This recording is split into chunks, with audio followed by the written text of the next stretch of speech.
وعلیکم السلام ورحمۃ اللہ وبرکاتہ۔ آپ نے پوچھا کہ کون سے جانوروں کی قربانی جائز ہوتی ہے، کیا بھینس اور گھوڑے کی قربانی بھی جائز ہوگی؟ تو یاد رکھیے بہیمۃ الانعام کا لفظ قرآن پاک میں آیا ہے، تو یہ بہیمۃ الانعام وہ ہوتے ہیں جو پالتو بھی ہوں اور چوپائے بھی ہوں، یعنی چار ٹانگوں والے اور پالتو۔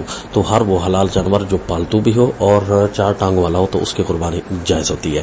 اب ہرن ہے یہ پالتو نہیں، اگرچہ چار ٹانگیں ہیں، حلال جانور ہے، تو اس لیے جو بھینس ہے اس کے اندر دونوں صفتیں پائی جاتی ہیں، یہ پالتو بھی ہے اور چار ٹانگیں بھی ہے، لہذا اس کی بھی قربانی جائز ہوگی، بھیڑ بکری دمبے اور اونٹ گائے کی طرح۔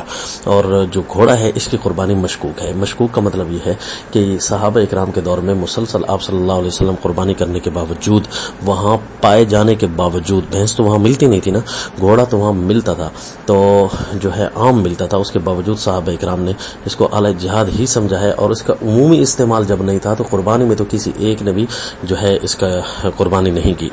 بعض ایک روایتوں میں جو ضحینہ کے لفظ ہیں، وہاں دوسری روایتوں میں صحیح لفظ یہ ذبحنا کا ہے۔ یہ عام حالات کی بات ہے، قربانی کسی جگہ سے بھی ثابت نہیں ہے کہ صحابہ اکرام نے آپ صلی اللہ علیہ وسلم نے اس جانور کی ہو، یعنی گھوڑے کی۔ تو چونکہ اس کی قربانی مشکوک ہے، لہذا اس کی ہم اجازت نہیں دے سکتے اور نہ ہی اس کی قربانی کرتے ہیں۔ السلام۔